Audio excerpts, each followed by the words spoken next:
ہے وہ چڑھ جاتا ہے۔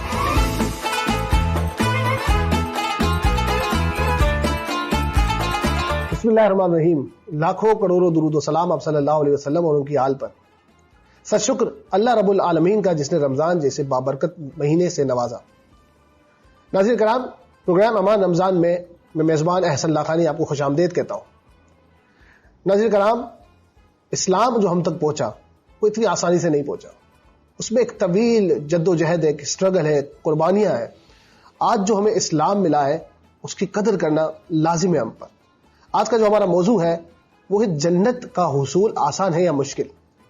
اسی موضوع پر بات کرنے کے لیے ہمارے ساتھ موجود ہے علامہ غلام مرتضی مصطفیٰ صاحب۔ آئیے ان سے بات کرتے ہیں۔ السلام علیکم حضرت، سب سے پہلے آپ کو خوش آمدید کہتے ہیں۔ وعلیکم السلام ورحمۃ اللہ وبرکاتہ۔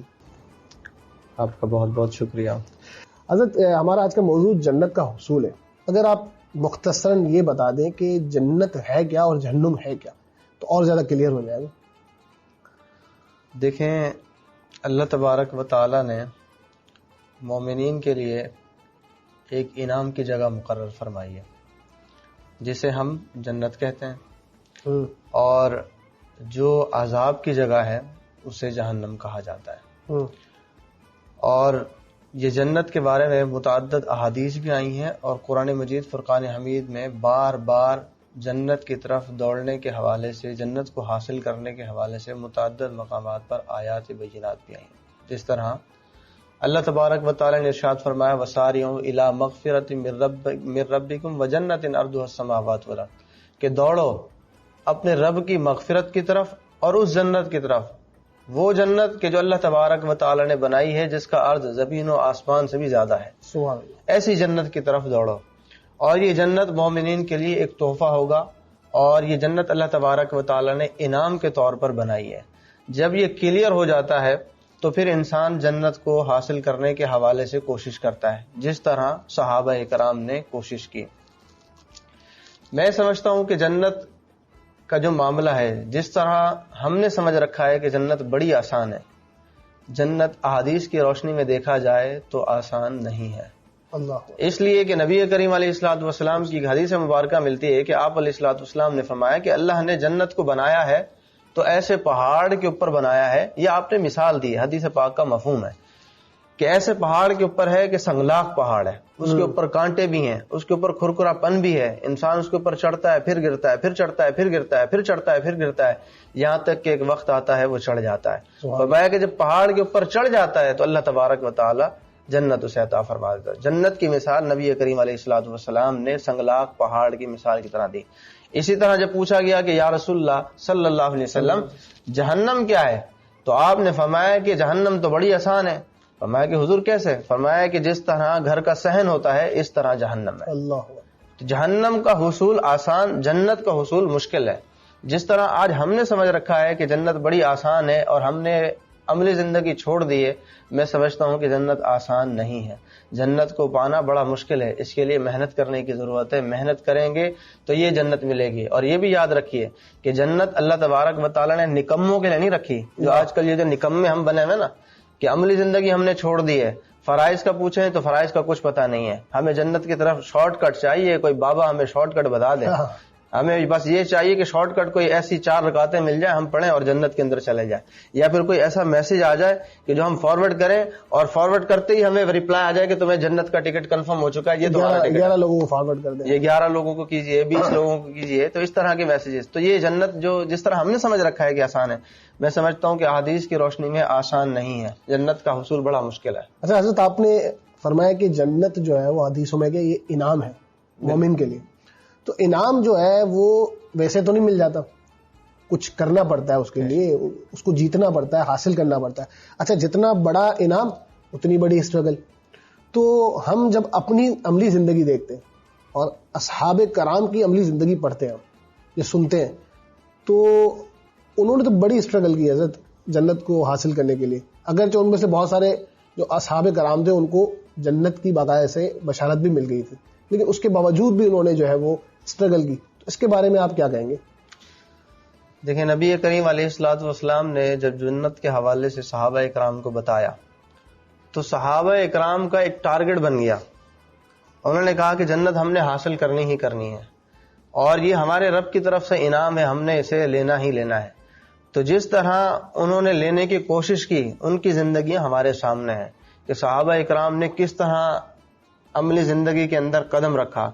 10 صحابہ اکرام عشرہ مبشرہ کے نام سے حدیث مبارکہ مشہور ہے کہ آپ علیہ الصلوۃ والسلام نے فرمایا کہ ابو بکر کان فی الجنہ, عمر کان فی الجنہ, عثمان کان فی الجنہ, علی کان فی الجنہ. اسی طرح دیگر صحابہ کے کرام کے بارے میں فرمایا کہ یہ بھی جنتی, یہ بھی جنتی, یہ بھی جنتی. ہونا یہ چاہیے تھا کہ انہیں جنت کی ٹکٹ مل گئی تھی, وہ آرام کے ساتھ اطمینان کے ساتھ بیٹھتے اور کہتے یا رسول اللہ آپ نے ہمیں جنت کا ٹکٹ دے دیا ہے, اب ہمیں محنت کرنے کی کیا ضرورت ہے. لیکن جب انہیں جنت کی خوشخبری ملی تو انہوں نے محنت اور بڑھا دی اس لیے کہ ہمیں وہاں پر جنت کے اندر مقام بھی اونچا ملے. تو یہ مقامات حاصل کرنے کے لیے اسٹرگل کی انہوں نے صحابہ اکرام نے. تو آج ہمیں بھی ویسی ہی عملی زندگی اپنانے کی ضرورت ہے. آج ہم نے عملی زندگی چھوڑ دی ہے, نوافل کے اندر تو ہم آگے ہیں. ابھی گزشتہ دنوں کچھ دنوں پہلے شب برات گزری تو میرے پاس ایک میسج آیا نوجوان کا, تو وہ کہتا ہے کہ حضرت یہ بتائیے یہ جو نوافل پڑھے جاتے ہیں شعبان کے, یہ 6 نوافل, اس کی جماعت ہوگی نہیں ہوگی؟ صلاۃ التسبیح کی رات میں جماعت ہوگی نہیں ہوگی؟ تو میں نے اس سے رپلائی کیا, میں نے کہا یہ بتائیے کہ آپ 6 نوافل پڑھنے کے لیے تو تیار ہو گئے, یہ بتائیے کہ آج فرض نماز بھی پڑھی تھی, فجر کی, ظہر کی پڑھی تھی, عصر کی پڑھی تھی, مغرب کی پڑھی تھی, عشاء کی پڑھی تھی؟ تو نہیں, کوئی جواب نہیں آیا. تو آج ہمارے یہاں یہ ہے کہ ہم کہتے ہیں کہ نوافل کے اوپر تو زندگی ہم نے گزارنی ہے, نوافل جو آ جائیں, یہ شارٹ کٹ کا راستہ مل جائے, صلاۃ التسبیح پڑھ لیں اور یہ ہو جائے, ویسے نہیں. عملی زندگی نہیں اپنانی. نوافل کے اندر تو پڑھنا ہم نے, لیکن جب فرائض کی باری آتی ہے, فرائض چھوڑ کر ہم کہیں کہ ہمیں جو ہے جنت مل جائے, جنت نہیں ملے گی. یاد رکھیے گا, نوافل کے بارے میں نہیں پوچھا جائے گا, فرض کے بارے میں پوچھا جائے گا, بتاؤ فرض پڑھے تھے نہیں پڑھے تھے. تو فرائض کی زندگی سے ہم دور ہیں, عملی زندگی سے ہم دور ہیں, اور ہم کہیں کہ ہمیں جنت مل جائے گی. اللہ نے یہ نکموں کے لیے تو نہیں بنائی نا جنت, اللہ تبارک و تعالیٰ نے ان کے لیے بنائی ہے جو محنت کریں گے. اور صحابہ اکرام کی محنت سامنے, یہاں تک کہ آل نبی کے گھرانے کی محنت ہمارے سامنے. حضرت امام حسین رضی اللہ تعالیٰ عنہ کی محنت آپ دیکھیے کس طرح انہوں نے محنت کی. اسی طرح حضور نبی کریم علیہ الصلوۃ والسلام کے ایک صحابی ہیں مصعب بن عمیر, جن کے بارے میں آپ نے پڑھا ہوگا کہ مصعب بن عمیر وہ صحابی ہیں حضور نبی کریم علیہ الصلوۃ والسلام کے دور کے کہ سب سے امیر تھے, اربوں خربوں پتی کے مالک تھے آج کے دور میں اگر ہم سمجھنا چاہیں. لیکن جب اسلام قبول کیا, حضور نبی کریم علیہ الصلوۃ والسلام کا اسلام لے آئے, کلمہ پڑھ لیا, تو والدہ کی طرف گئے, والدہ سے کہا کہ امی جان میں نے اسلام قبول کیا. تو والدہ نے ناراضگی کا اظہار کیا, والدہ نے کہا کہ تم ہماری طرف لوٹ آؤ, اپنے آباء و اجداد کے دین کی طرف. وہ نہ لوٹے. تو پھر جب نہ لوٹے تو وہ جانے لگے, تو والدہ نے کہا بیٹا جس پراپرٹی کے اوپر اربوں خربوں کی پتی کے مالک ہو تم, یہ ہماری ہے, یہ ہم نے تمہیں دیا ہے, یہ تم ہمیں دے کر جاؤ. تو وہ مصعب بن عمیر کہنے لگے کہ اسلام قبول کر لیا ہے تو یہ اب مجھے کیا کرنا ہے, یہ دنیا تو دھوکے کا گھر ہے, جس نے دنیا بنائی ہے اسی نے کہا ہے کہ یہ دنیا دھوکے کا گھر ہے, دنیا ایک کھلونا ہے, تو یہ میں کیا کروں گا, میں تو اس کے اوپر تھوکتا ہوں, مجھے نہیں چاہیے یہ. تو جب وہ جانے لگے تو والدہ کہنے لگی بیٹا ابھی صبر کیجئے, رکیے, یہ جو آپ کے جسم کے اوپر کپڑا ہے یہ کپڑا بھی ہمارا ہے. چنانچہ مصعب بن عمیر وہ کپڑے اتار کر آئے اور ایک چادر میں آئے حضور نبی کریم علیہ الصلوۃ والسلام کی بارگاہ میں. یہ وہ مصعب بن عمیر ہیں جن کے جوڑے یمن سے سل کے آتے تھے. یہ وہ خوشبو لگاتے تھے کہ جب مدینے کی گلیوں سے گزرتے تھے تو پوری گلیاں مہک جاتی تھیں. لیکن جب پتہ چلا کہ اصل کامیابی ہماری یہاں ہے, کلمہ پڑھنے کے بعد جنت حاصل کرنے کے حوالے سے اصل کامیابی یہاں ہے, تو انہوں نے سب کچھ چھوڑ دیا اور حضور کی بارگاہ میں ایک چادر کے ساتھ آئے. حضور نبی کریم علیہ الصلوۃ والسلام نے جب دیکھا تو آپ علیہ الصلوۃ والسلام نے مصعب بن عمیر کو گلے لگائے. اب یہ دیکھیں قربانی کس لیے تھی, حضور نبی کریم علیہ الصلوۃ والسلام کا کلمہ پڑھا اور جنت حاصل کرنے کے حوالے سے. اور جب مصعب بن عمیر کا انتقال ہوتا ہے, روایت میں آتا ہے کہ جنہوں نے اپنے یمنی جوڑے چھوڑے, جنہوں نے اربوں خربوں کی پراپرٹی چھوڑی, جب کفن دینے کی باری آئی تو کفن بھی ان کو پورا میسر نہ ہوا. سر سے کفن ڈھانپتے تو پاؤں ننگے ہو جاتے, اسی طرح اگر پاؤں کی طرف کھینچتے تو سر ننگا ہو جاتا. یہ قربانی کس کے لیے تھی, جنت حاصل کرنے کے حوالے سے. اسی طرح ایک اور صحابی ہیں نبی کریم علیہ الصلوۃ والسلام کے, وہ تھوڑے سے لنگڑا کر چلتے تھے. تو نبی کریم علیہ الصلوۃ والسلام کی بارگاہ میں آئے, یا رسول اللہ آپ نے اعلان فرمایا ہے کہ جنگ ہونے والی ہے, میں آپ کی بارگاہ میں حاضر ہوا ہوں, مجھے بھی اجازت دیجیے. تو حضور فرمانے لگے کہ تم جنگ کے اندر نہ جاؤ, تمہاری ضرورت نہیں ہے, اس لیے کہ تم خود ابھی صحیح نہیں ہو, سیٹل نہیں ہو. تو وہ صحابی رونے لگے, کہنے لگے حضور پچھلی جنگ کے اندر بھی اجازت نہیں ملی تھی, اس جنگ میں بھی مجھے اجازت دیجیے. حضور نے فرمایا کہ کیا کرو گے؟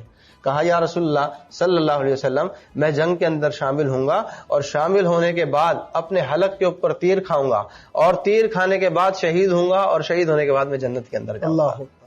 تو وہ کہنے لگے حضور کی بارگاہ میں, اچھا حضور مجھے یہ بتائیے, چلتا لنگڑا ہوں, یہ بتائیے کہ لنگڑے پن کی حالت میں ایسے چلتے چلتے جنت میں پہنچ جاؤں گا. تو حضور کیا فرماتے ہیں؟ حضور فرماتے ہیں کہ تم لنگڑے پن کی بات کرتے ہو, جو صحیح چلنے والے ہوں گے تم ان سے بھی پہلے پہنچو. سبحان اللہ, سبحان اللہ. تو یہ صحابہ اکرام کی دیکھیں زندگیاں, صحابہ اکرام نے عملی زندگی اپنا کر بتایا, اور جنت حاصل کرنے کے حوالے سے انہوں نے محنت کی.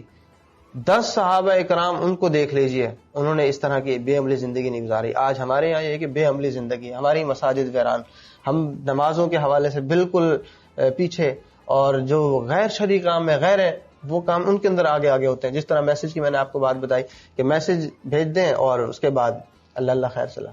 تو جنت میرے خیال میں یہ آسان نہیں ہے, جنت بڑی مشکل ہے. حضرت اصحاب کرام کی جو قربانیاں ہیں, ان کی جو اسٹرگل ہے, آپ کو نہیں لگتا ہم اس پہ پانی پھیر رہے ہیں؟ کہ اقبال نے کہا تھا کہ تھے تو آبا وہ تمہارے ہی مگر تم کیا ہو, ہاتھ پہ ہاتھ دھرے منتظر فردا ہو. تو آپ کو کیا لگتا ہے حضرت کہ ایسا کیوں ہو گیا, ہم اس طرح زوال کا شکار کیوں ہو گئے؟ امت جو عروج پہ تھی وہ کس طرح زوال پہ ہوئی, اس کے کیا اسباب ہو سکتے ہیں آپ کے نزدیک؟ میں یہ سمجھتا ہوں کہ دین سے دوری یہ سب سے بڑا سبب ہے. پہلے آپ نے دیکھا ہوگا کہ ہمارے چھوٹے چھوٹے بچے ہوتے تھے, ان کو والدین لوریاں سناتے تھے صحابہ اکرام کی. تو صحابہ اکرام کے واقعات سنائے جاتے تھے, صحابہ اکرام کی زندگیاں بتائی جاتی تھی, نبی کریم علیہ الصلوۃ والسلام کی زندگی بتائی جاتی تھی. آج صحابہ کی زندگی تو دور, آج نبی کریم علیہ الصلوۃ والسلام کی زندگی بھی ہم نہیں پڑھ سکتے, سیرت نہیں پڑھ سکتے. قرآن سے دوری, سیرت سے دوری, صحابہ اکرام کی زندگی سے آٹومیٹک دور ہوں گے. تو میں یہ سمجھتا ہوں کہ جہاں پہلے ہماری مائیں صحابہ اکرام کی لوریاں سناتی تھیں, آج وہ ختم ہو گئی ہیں. صحابہ اکرام کے واقعات سناتی تھی, وہ واقعات ختم ہو گئے. کیونکہ جب واقعات بچوں کو سنائے جاتے ہیں, جب لوریاں سنائی جاتی ہیں, ایک جذبہ بڑھتا ہے. مجھے ضمن ایک واقعہ یاد آ گیا. اسکول کے اندر ایک ٹیچر کہتا ہے بچے سے کہ بیٹا تم کیا بنو گے, تم کیا بنو گے, تم کیا بنو گے. تو ایک بچہ کہتا ہے کہ میں پائلٹ بنوں گا, ایک بچہ کہتا ہے کہ میں فلاں بنوں گا, ایک بچہ آخر میں وہ کہتا ہے کہ میں صحابی بنوں گا. تو وہ ٹیچر سکتے میں آ گیا. اس نے کہا کہ اب دیکھیں یہ صحابی تو بن نہیں سکتے, اس لیے کہ صحابی کی شرط ہے کہ حضور نبی کریم علیہ الصلوۃ والسلام کو دور مبارک پایا ہو, اور ایمان کے ساتھ آپ علیہ الصلوۃ والسلام کی صحبت اختیار کی ہو, اور پھر ایمان کی حالت میں وہ اس دنیا سے گئے ہوں, تو وہ صحابی کہلاتے ہیں. تو وہ ٹیچر کہنے لگا کہ بیٹا یہ صحابی تم نے کہاں سے سنا ہے؟ تو وہ بچہ کہنے لگا کہ میری والدہ مجھے روز صحابی کے بارے میں واقعہ سناتی ہیں, ہر روز ایک نیا واقعہ ہوتا ہے, تو میرا دل بھی یہ چاہتا ہے کہ میں صحابی بنوں. سبحان اللہ. تو یہ جذبہ کیسے پیدا ہوا؟ یہ والدین نے بیدار کیا. یہ تربیت اب نہیں رہی. اگر یہ تربیت آ جائے تو انشاءاللہ صحابہ اکرام کی زندگیوں پر بھی عمل ہوگا. اور جو آپ نے کہا کہ ہم پانی پھیر رہے ہیں, واقعی ہم پانی پھیر رہے ہیں, تو یہ پانی پھیرنا بھی نہیں ہوگا. میں یہ سمجھتا ہوں کہ تربیت ہونی چاہیے. جب ماؤں کی آپ بات کی, ہماری مائیں ہوتی تھی, صحیح بات کہہ رہے ہیں آپ, واقعات سناتی تھی, قرآن پڑھ کے سناتی تھی, ڈنڈا لے کے بیٹھتی تھی, دعائیں یاد کراتی تھی. آپ کے ساتھ بھی ہوگا, ہمارے ساتھ بھی ہوگا. آج کل کی مائیں جو ہے وہ ٹک ٹاک پہ آ گئی ہیں, وہ خود بھی ڈانس کرتی ہے اور بچوں کو بھی ڈانس کروا رہی ہے. یہ جو معاشرہ ہمارا جس طرف چلا گیا ہے, اس پہ آپ کو کیا لگتا ہے کہ ہم اصحاب کی زندگی کو پڑھیں گے, رسول اللہ صلی اللہ علیہ وسلم کی زندگی کو پڑھیں گے, پھر اس پہ عمل بھی کریں گے, اور جب ہم یہ بات کرتے ہیں, ہم بھی کمزور ہیں, ظاہر سی بات ہے, میں بھی کمزور ہوں, تو جب ہم بات کرتے ہیں تو جواب کیا آتا ہے؟ جواب یہ آتا ہے وہ تو عظیم لوگ تھے, ہم تو ان تک پہنچ ہی نہیں سکتے. تو رسول اللہ صلی اللہ علیہ وسلم کو عملی نمونہ کیوں بنایا گیا جب ہم ان تک نہیں پہنچ سکتے؟ مطلب ان تک نہیں پہنچنے سے مراد ظاہر سی بات ہے مرتبے اور درجے میں تو ہم نہیں پہنچ سکتے, لیکن عمل تو کر سکتے نا. ان کا والا عمل وہ عملی نمونہ ہے, اسی لیے نا رسول اللہ صلی اللہ علیہ وسلم کی ذات, اصحاب کی ذات, اہل بیت کی ذات. تو جواب ملتا ہے کہ ہم تو کمزور لوگ ہیں, اپنی نفسیات کو جو ہے وہ تابع کر رہے ہیں اس کے کہ ہم کمزور لوگ ہیں. بھائی آپ سیدھا سیدھا بولیں نا, اگر آپ کو بڑا دل کر رہا ہے کہ یار ہم نے نہیں کرنا, کیونکہ وہ مشکل کام ہے, نہ نہیں بول سکتے, کرنا انہوں نے نہ ہی ہے لیکن بول نہیں سکتے, اس بارے میں آپ کی کیا رائے ہے؟ حضرت مسئلہ یہ ہے, جس طرح آپ نے کہا کہ ان کی جو زندگی ہے صحابہ اکرام کی, ہم یہ جان چھڑا کر کہہ دیتے ہیں کہ ہم وہاں تک نہیں پہنچ سکتے. تو میرا سوال یہ ہے, جو یہ جواب دیتے ہیں کہ آپ کو کب کہا گیا ہے کہ آپ وہاں تک پہنچیں؟ ہمیں تو یہ کہا گیا ہے کہ ان کی زندگیوں کو پڑھو, ان کی زندگیوں کے اوپر عمل کرو. ہمیں یہ نہیں کہا کہ ان کی برابری کرو, برابری کرنے کا نہیں کہا گیا. ہاں عملی زندگی اپنا لیں گے نبی کریم علیہ الصلوۃ والسلام کی, جس طرح قرآن مجید فرقان حمید میں کہا گیا لقد کان لکم فی رسول اللہ اسوۃ حسنہ, تمہارے لیے نبی کریم علیہ الصلوۃ والسلام کی زندگی بہترین نمونہ ہے. تو یہ اگر اپنا لیں گے تو میں سمجھتا ہوں کہ جو یہ کہتے ہیں یہ وہ لوگ گلا کرتے ہیں جو اپنے آپ کو جان چھڑانا چاہتے ہیں, جو عملی زندگی اپنانا نہیں چاہتے. میں سمجھتا ہوں کہ وہ اس طرح کا جواب دے کے اپنے آپ کو کیا کرتے ہیں, پیچھے کر لیتے ہیں. تو اس طرح نہیں کرنا چاہیے. میں سمجھتا ہوں کہ عملی زندگی اپنائیں, اس لیے کہ عملی زندگی کے اندر بھی کامیابی ہے. اللہ تبارک و تعالیٰ نے جو جنت بنائی ہے اس جنت کو حاصل کرنے کے حوالے سے کوشش کرنی چاہیے. حضرت عمر رضی اللہ تعالیٰ عنہ, ان کے بارے میں آتا ہے کہ حضرت عمر فرماتے ہیں کہ کل قیامت کے دن اگر یہ کہا جائے کہ سارے جنت کے اندر چلے جائیں اور ایک شخص دوزخ کے اندر جائے, تو میں یہ سمجھتا ہوں کہ سارے جنت کے اندر چلے جائیں گے, جہنم کے اندر جانے والا شخص میں ہوں گا. اللہ. اور اسی طرح اگر اللہ تبارک و تعالیٰ فرما دے کہ سارے لوگ جہنم کے اندر چلے جائیں اور ایک شخص جنت کے اندر چلا جائے, تو میں یہ سمجھتا ہوں کہ میرے رب کا فضل ہوگا مجھ پر کہ میں سمجھتا ہوں کہ وہ جنت کے اندر جانے والا شخص بھی میں ہوں گا. تو یہ آج اس طرح کا ہمارے یہاں رویہ نہیں پایا جاتا, اس طرح کی سوچ نہیں پائی جاتی اپنے رب کے حوالے سے. ہم سمجھتے ہیں کہ ایسی جنت کے اندر چلے آئیں گے. میں سمجھتا ہوں کہ نہیں, اس طرح نہیں ہے. جنت کو پانے کے حوالے سے ہمیں کوشش کرنی ہے. ہاں کوشش کریں, کوشش کرنے کے بعد آپ اپنے رب کی بارگاہ میں کہیں اللہ پاک یہ ٹوٹی پھوٹی کوشش کی تھی, یہ ویسی کوشش نہیں ہے, اب اس ٹوٹی پھوٹی کوشش کو قبول فرما لے. سجدے کیے تو اللہ پاک یہ ٹوٹے پھوٹے سجدے کیے جس طرح کرنے تھے ویسے نہیں کر سکا, اب قبول فرما لے, پھر انشاءاللہ پاس ہو جائیں گے. آپ دیکھ رہے ہیں دنیا کے اندر ایگزام دینے جاتے ہیں تو دنیا کے اندر ہم کیا کرتے ہیں, جا کے کاپی کے اوپر کچھ نہ کچھ لکھ کے آتے ہیں, کچھ نہ کچھ لکھیں گے تو کامیاب ہوں گے, نہیں لکھیں گے تو فیل ہو جائیں گے. ہمارے یہاں معاملہ یہ ہے کہ اب دیکھیں جیسے یہ شعبان کی رات گزری ہے, ہمارے یہاں ایک چیز پڑھائی جاتی ہے کہ آپ 14 شعبان کا روزہ رکھیے, 15 کا روزہ رکھیے. کیوں کہ آپ کا سالانہ نامہ اعمال بند ہو رہا ہے. ٹھیک ہے, اب نامہ اعمال جب بند ہو رہا ہے تو آپ کا پہلا دن روزے کے اندر ہو, پہلا دن آپ کا نمازوں کے اندر ہو, اور پھر جب اگلا سال آئے تو اگلے سال پھر دوبارہ آپ نے شعبان کا روزہ رکھنا ہے. کیوں رکھنا ہے بھائی؟ تاکہ آخری صفحہ بھی وہ بھی روزے کے اندر ہو اور نماز کے اندر ہو. اب میں یہ پوچھنا چاہتا ہوں ان لوگوں سے جو اس طرح کا معاملہ کرتے, کریں, اس طرح معاملہ کریں, منع نہیں ہے, انکار نہیں ہے, لیکن آپ یہ دھوکہ کس کو دینا چاہ رہے ہیں؟ آپ کی پہلا جو صفحہ ہے کتاب کا وہ تو پر ہے, بیچ کے سارے صفحے آپ نے خالی رکھے ہوئے ہیں, اینڈ کے صفحے کے اندر آپ نے روزہ بھی پر کر دیا, نمازیں بھی پر کر دی. اس کا مطلب یہ کہ آپ دھوکہ دے رہے ہیں. دیکھیں دنیا کے اندر تو یہ دھوکے چل جائیں گے, لیکن رب کی بارگاہ میں دھوکے نہیں چلیں گے. کیوں؟ رب دیکھ رہا ہے, رب ہر ایک کی نیت کو جانتا ہے, رب کے فرشتے بھی دیکھ رہے ہیں. اگر ہم نے یہ کوشش کی کہ رب کو دھوکہ دیں گے تو اس کی پکڑ بڑی سخت ہے. اللہ تبارک و تعالیٰ پھر پوچھے گا, اور اللہ تبارک و تعالیٰ نے پکڑ فرمائی ہے. قرآن مجید کے اندر متعدد ہمارے سامنے مثالیں موجود ہیں, فرعون کی, قارون کی, شداد کی, کتنی مثالیں موجود ہیں. اللہ تبارک و تعالیٰ جب پکڑتا ہے تو پھر ایسا پکڑتا ہے کہ وہ دنیا کے اندر عبرت کا نشان بنا دے. اچھا حضرت, پکڑ سے ایک بات یاد آئی, اکثر لوگ کہتے ہیں کہ یہ مولوی تو جو ہے نا ایسے ڈراتے, یہ کیا ہے یار؟ جب دیکھو ڈراتے رہتے ہیں, جہنم, عذاب, یہ سزا. اللہ تعالیٰ رؤوف و رحیم ہے, اس کی جو ہے نا یہ بات کیوں نہیں کرتے؟ وہ بخشنے والا ہے, وہ بخش دے گا. تو ایسے لوگوں کے لیے جو ہے ان کو کیا جواب دیا جائے؟ اصل میں یہ وہ لوگ کہتے ہیں جنہیں صرف غفور الرحیم کی صفت یاد ہے, جو یہ کہتے ہیں کہ ہم اللہ بڑا غفور الرحیم ہے, بخشنے والا ہے, بے شک میرا رب بخشے گا, اس کا انکار نہیں ہے. لیکن اللہ تبارک و تعالیٰ نے کب کہا, یا نبی کریم علیہ الصلوۃ والسلام نے کب کہا ہے کہ آپ قہار کی صفت کو بھلائے رکھیں؟ قہار کی صفت تو ہم نے بھلا دی ہے. بھائی اللہ تبارک و تعالیٰ جبار بھی ہے, قہار بھی ہے, یہ صفت یاد رکھیں. یہ صفت یاد رکھنے کے بعد پھر کہیں کہ ہاں اللہ پاک غفور الرحیم ہے, پھر آپ کی کامیابی ہے. لیکن اگر آپ قہار کی صفت بھلائے رکھیں, جبار کی صفت بھی بھلائے رکھیں, اور کہیں کہ میرا رب غفور الرحیم ہے, پھر اللہ تبارک و تعالیٰ بخشے گا نہیں. اللہ تبارک و تعالیٰ پھر پوچھے گا بتاؤ یہ صفت تو یاد تھی, یہ والی صفت کہاں ہے؟ تو اللہ تبارک و تعالیٰ جب پکڑنے پر آتا ہے نا تو پھر ایک چھوٹا سا بھی گناہ ہوتا ہے اس سے بھی پکڑ لیتا ہے, اور بخشنے پر آتا ہے تو پھر اللہ تبارک و تعالیٰ زمین و آسمان کے برابر گناہ ہو تو وہ بھی بخش دیتا ہے. تو میں سمجھتا ہوں کہ ایز اے کامل مومن مسلمان اسے چاہیے کہ وہ اللہ تبارک و تعالیٰ کی غفور الرحیم کی صفت بھی یاد رکھے, قہار کی صفت بھی یاد رکھے, جس طرح صحابہ اکرام نے یاد رکھی.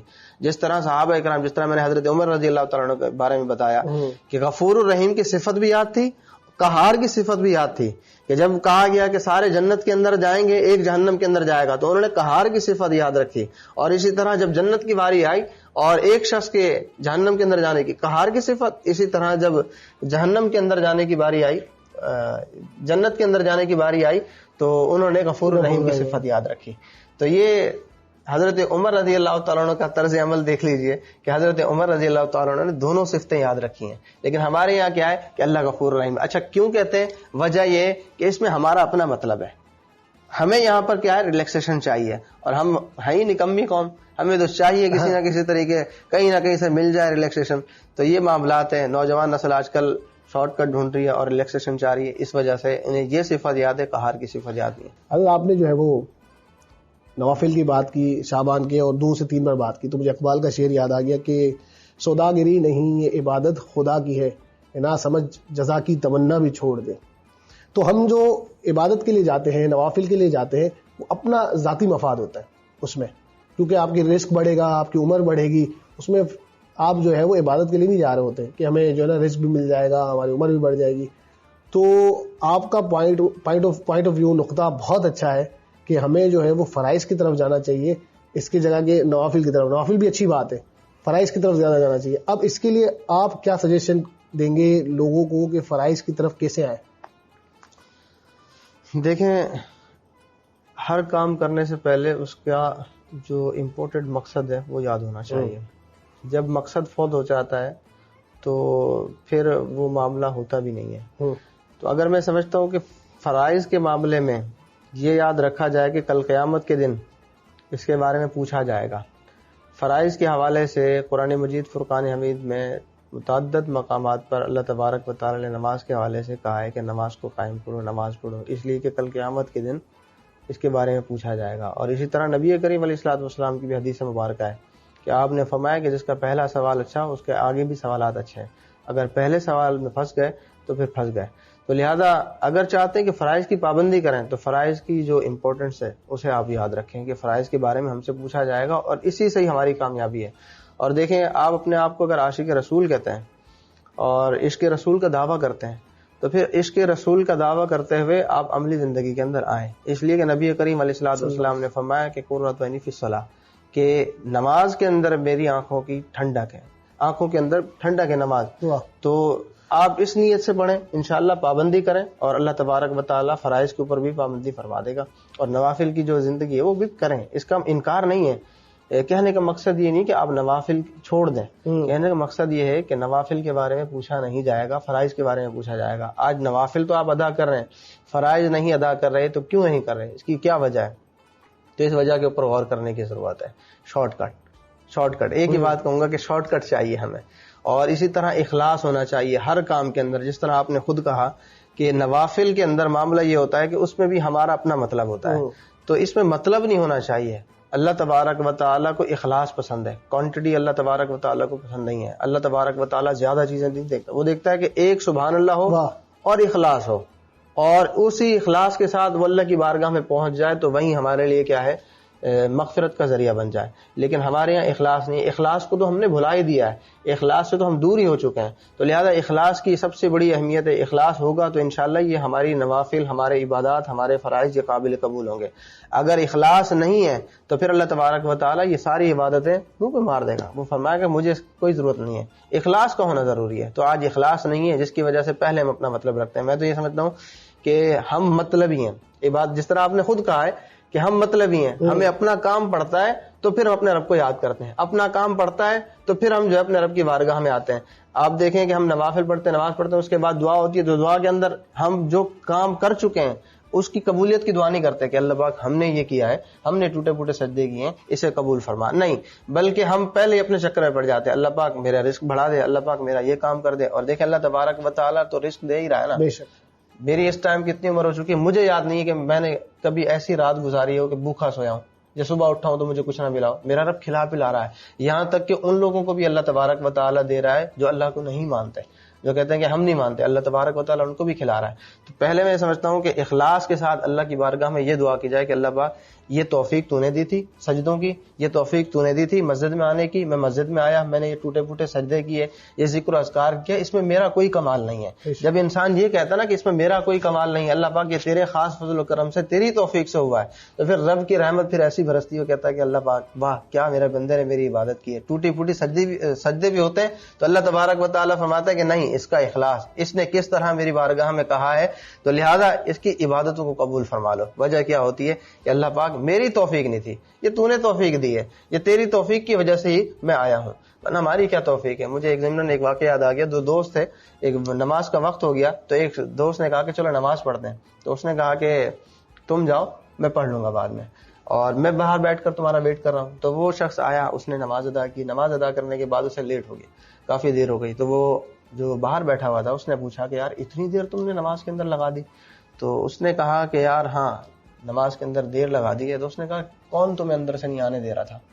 تو اس شخص نے بڑا زبردست جواب دیا، اس نے کہا کہ وہیں مجھے نہیں آنے دے رہا تھا جس نے تجھے اندر نہیں آنے دیا۔ واہ، حالانکہ آئے ہم دونوں ساتھ تھے، اس نے مجھے تو اندر آنے دیا، تجھے اندر نہیں آنے دیا، وہیں ذات تھی مجھے نہیں آنے دے رہی تھی، اس وجہ سے میں لیٹ ہو گیا۔ سبحان اللہ۔ تو یہ معاملہ ہے، جب اخلاص آ جائے تو انشاءاللہ اللہ تبارک و تعالیٰ ہماری بات کو بھی قبول معذرت یہیں پہ پروگرام کا اختتام کریں گے۔ ناظرین کرام، جیسے علامہ صاحب نے فرمایا اخلاص ہی سب سے بہترین چیز۔ آپ اللہ سے دل لگا لیں، اس سے محبت کریں، اس سے دوستی کریں، اپنے مسائل اس کو بتائیں۔ اقبال نے فرمایا تھا ایک سجدہ جسے تو گراں سمجھتا ہے، 1000 سجدوں سے دیتا ہے آدمی کو نجات۔ اگلے پروگرام کے لیے اجازت دیں، اللہ حافظ۔